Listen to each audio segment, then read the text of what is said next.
Graça e paz a todos aqueles que visitam este canal. Me chamo Marcos Lopes, seja bem-vindo.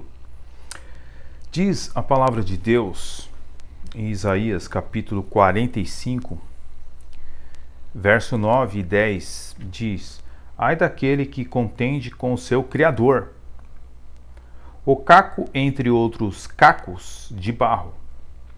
Porventura dirá o barro ao que o formou: que fazes? Ou a tua obra não tem mãos? Ai daquele que diz ao pai: que é o que geras? E a mulher: que dá tua luz? Então temos aqui um versículo que mostra que os cacos, né, os seres humanos, eles querem questionar o Criador, né, o que ele tem que fazer, como ele tem que fazer, como é que tem que ser a salvação, e por aí vai indo. Mas nós entendemos pelas Escrituras que não podemos questionar a natureza de Deus, seus modos operantes, como Deus atua, porque isso seria algo que os mundanos, né, os humanistas, fazem muito bem. Eles fazem muito bem. Tanto é que o iluminismo veio com esse objetivo, né, de destruir o pensamento de um Deus soberano. Acontece que hoje, no século XXI, temos aí variadas obras contra a soberania de Deus, porque do ponto de vista deles, eles acreditam que Deus é da maneira como eles traçaram. Interessante que, dentro disso que a gente está falando, em 1994, bispos da Igreja Católica Romana da Índia pediram, né, convidaram um grande intelectual indiano, né, hindu, Arun Shourie, que falasse sobre as missões cristãs. Eles achavam, esses bispos católicos, que Shourie ia falar bem. Acontece que ele condenou o trabalho missionário na Índia, dizendo que tratava-se de uma conspiração do Império Britânico, né? Então isso é uma amostra, somente dentro disso que estamos falando, uma amostra como a ignorância alinhada ao preconceito, uma pessoa faz essas afirmações. Tanto é que ele mal sabia, né, ou pelo menos fazia que não sabia, que foi a Bíblia, né, justamente a Bíblia, que incitou e sustentou a educação, a emancipação e a modernização da Índia. Okay? E ele, inclusive, havia estudado numa faculdade cristã. Então, parece que as pessoas não aprendem, né? É como aquela lição de Gamaliel, né? Ele disse certa vez que se dado movimento for de Deus, ele vai crescer. Por outro lado, caso não seja algo vindo de Deus, perecerá por si mesmo. Mas muitos hoje lutam, né, contra, por exemplo, a fé reformada, né, achando que é um movimento diabólico do homem, do produto da mente dos reformadores, etc. Isso é um ódio visceral, né? É algo terrível. Como a gente vê, por exemplo, esse vídeo aí de um debate do Temi Lima com esse outro pastor aí, a gente percebe que quando eles vão falar de livre-arbítrio, é o mesmo problema, né, que a gente vê encontrado nos livros aí. Como nós estamos analisando o livro Dicionário de Palavras, Expressões, Interpretações e Curiosidades Bíblicas do pastor da Assembleia de Deus, pastor Elias de Moraes, é o mesmo problema desses vídeos que a gente vê por aí das pessoas que ficam lutando contra a teologia reformada. Eles ficam presos numa coisa chamada livre-arbítrio, né? Eles achando, que a teologia reformada não fala da liberdade do homem, o que é um equívoco. Só nós não falamos sobre a questão da terminologia livre-arbítrio, mas a teologia reformada entende que o homem sim é responsável pelos seus atos e que existe liberdade no homem, liberdade da sua vontade. Portanto, quando o homem peca, é o homem que peca, não é Deus que peca. Ah, não, mas tem os decretos, tal, vocês ensinam os decretos, etc e tal. É isso que a gente precisa entender, é isso que eu estou falando e disse e afirmei no vídeo anterior. Né? Mas a questão é que essa questão do livre-arbítrio, né, nem mesmo a convenção arminiana, a convenção batista brasileira, em sua tradução Almeida Revista e Corrigida, traduziu a palavra grega nebada, né, por livre-arbítrio. Nem Wesley, né, fez a sua tradução também. Nem a tradução Novo Mundo do Testemunho de Jeová chegou a tanto. Mas os nossos colegas aí, né, arminianos, gostam de exaltar o livre-arbítrio. Né? A gente vê que nesse debate aí, por exemplo, Temi Lima e seu colega, né, eles não citam, né, algum léxico hebraico, né, do Antigo Testamento confiável, né? Eles não citam Briggs, eles não citam Brown, né, Drivers, Holiday, Parkhook, eles não citam Davidson, não citam Strong, né? Então, quer dizer, eles não recorrem a fontes confiáveis. E este mesmo problema, né, de os cacos, né, conforme nós lemos aqui, os cacos ficarem questionando, né, o Senhor, né, o Senhor que faz, né, que forma o vaso, né, é o problema que nós encontramos aí na literatura arminiana, como é o caso desse dicionário aqui. Você encontra variados livros por aí, Cristianismo Falsificado, dizendo que a fé reformada é uma fé falsa, né, e tudo mais. Agora, se eles perdessem tempo, né, para ler bitelas como essa daqui, por exemplo, né, a doutrina de Deus de John Frame, eles não falariam tantas besteiras. Mas, infelizmente, eles não têm tempo, né, para ler essas coisas, né? Eles não têm tempo, eles não dispõem de tempo para ler e se debruçar sobre o que realmente pensa a teologia reformada, né? Infelizmente. No vídeo anterior nós falamos um pouco sobre a questão da graça comum, que poderia ser uma justificativa para as pessoas quererem dizer, tá vendo? Não tem a palavra graça comum também, mas tanto os reformados como os arminianos usaram essa palavra, né? Graça comum e tal. Só que é o seguinte, a gente explicou que usar terminologias, desde que elas estejam embasadas na Bíblia, como por exemplo a doutrina da Trindade, sem problema. O problema é quando a gente quer se embasar em alguma coisa que não existe dentro das Escrituras, né? Então, você tem aqui na obra do senhor Elias Soares, nós temos aqui na página 307, por exemplo, ele usando o conhecimento médio para querer explicar o livre-arbítrio. Conhecimento médio, certo? Por que eles usam essas argumentações católicas?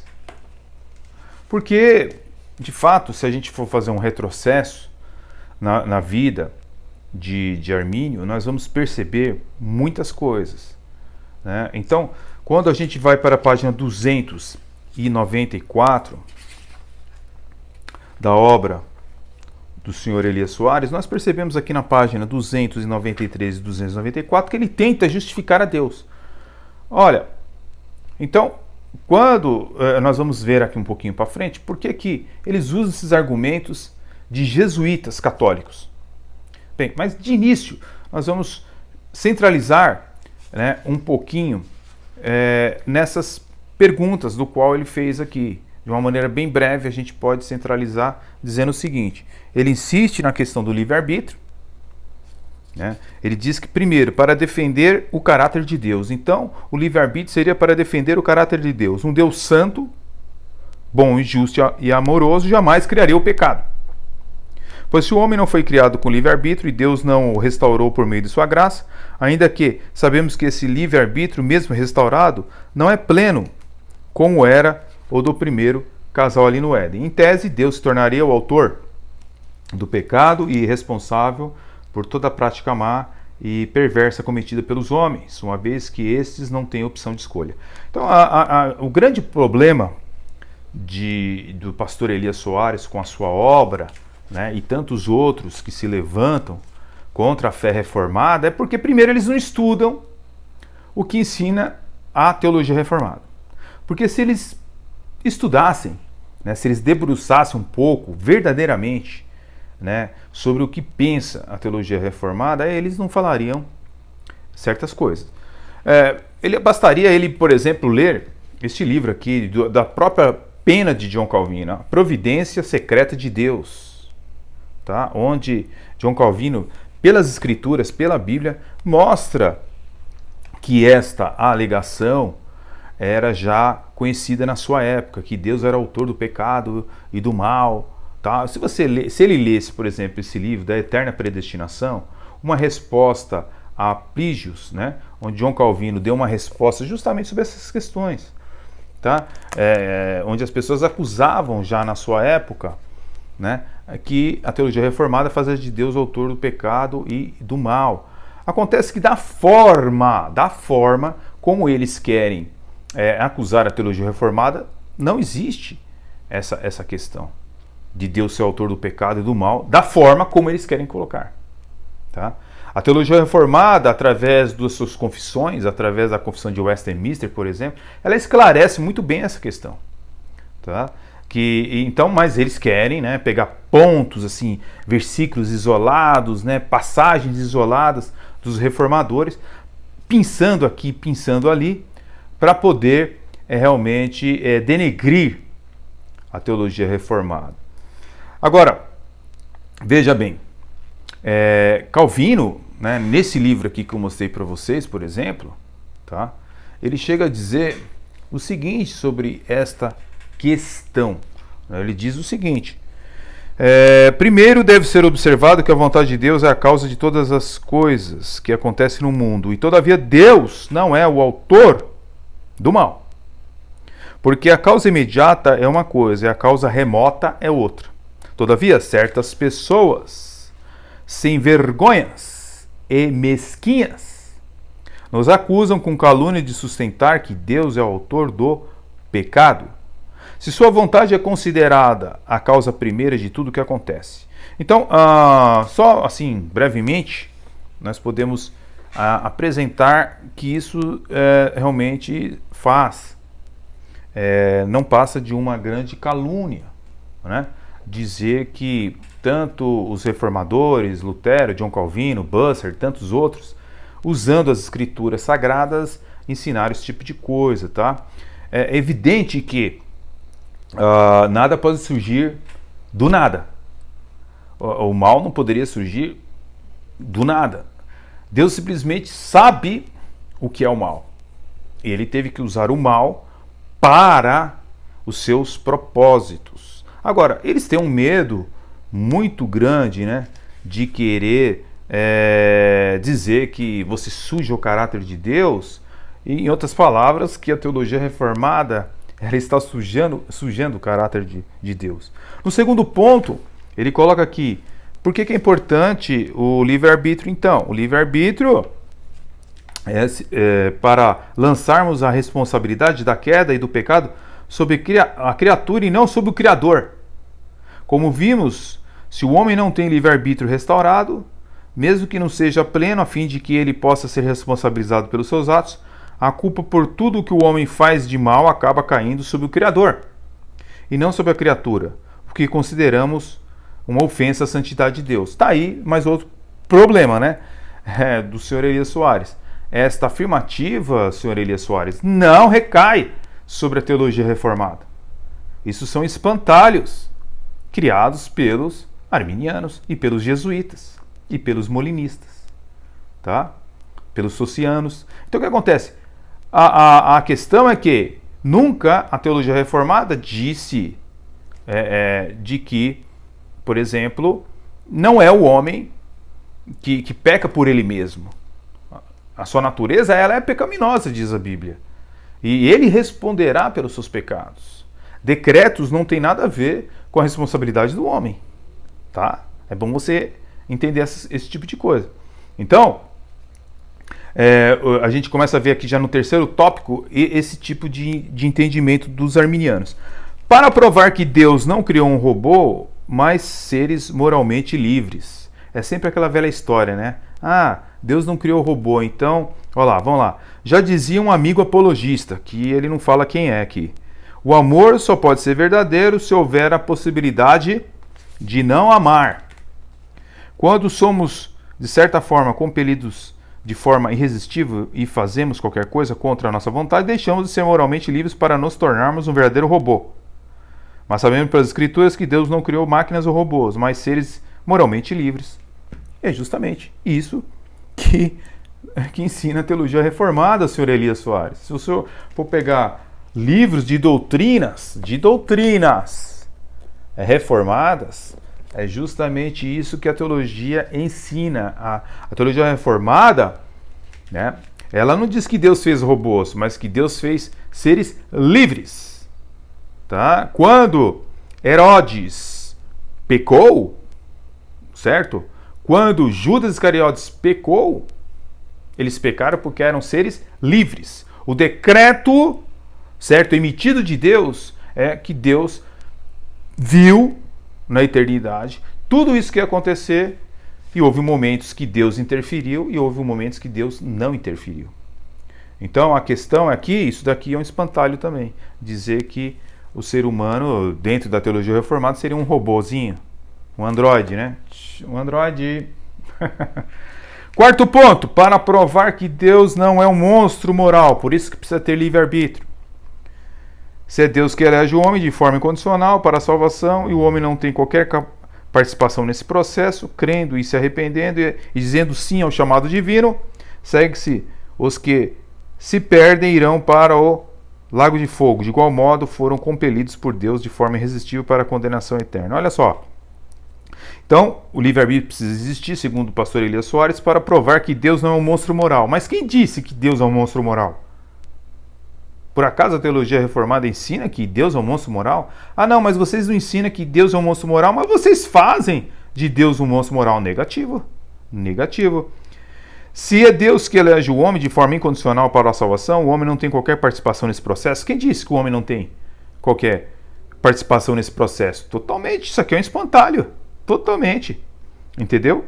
Então, o entendimento do Elias Soares e demais apologistas arminianos são espantalhos.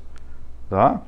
Então, por isso contraria a revelação bíblica que mostra que Deus não tem prazer na morte do ímpio. Mas quem disse? Qual foi a teologia reformada? Qual foi o teólogo reformado que mostra que Deus tem prazer na morte do ímpio? É brincadeira isso daqui, meu, é brincadeira. Olha, então ele continua defendendo a questão do livre-arbítrio, 295, contanto que o único ser neste universo que tem livre-arbítrio é Deus. Porque Deus não sofre influências do seu coração, externas e internas. Agora, para o senhor Elias Soares, né, ele insiste no livre-arbítrio. Senhor Elias Soares, existe liberdade no homem. Livre-arbítrio, não. Só Deus pode ter livre-arbítrio. Nem Adão e Eva aqui, olha, tinham livre-arbítrio, tá? Se a gente for ver do ponto de vista bíblico, o senhor está dizendo aqui que o primeiro casal, ele desfrutava desse livre-arbítrio. Mas é o seguinte, somente Deus pode ter livre-arbítrio. No próximo vídeo, eu vou continuar as questões que estão sendo expostas aqui, mas mostrando o porquê que essa mentalidade, né, uma mentalidade humanista e católica, ela prevalece nas mentes dos evangélicos. É justamente porque Jacó Arminius, ele bebeu de fontes católicas. Infelizmente, como é provado aqui nas páginas aqui na frente, eles continuam bebendo das fontes católicas. No próximo vídeo continuaremos esse estudo. Que Deus abençoe as vossas vidas. Fiquem na paz. Deus abençoe grandemente. Amém.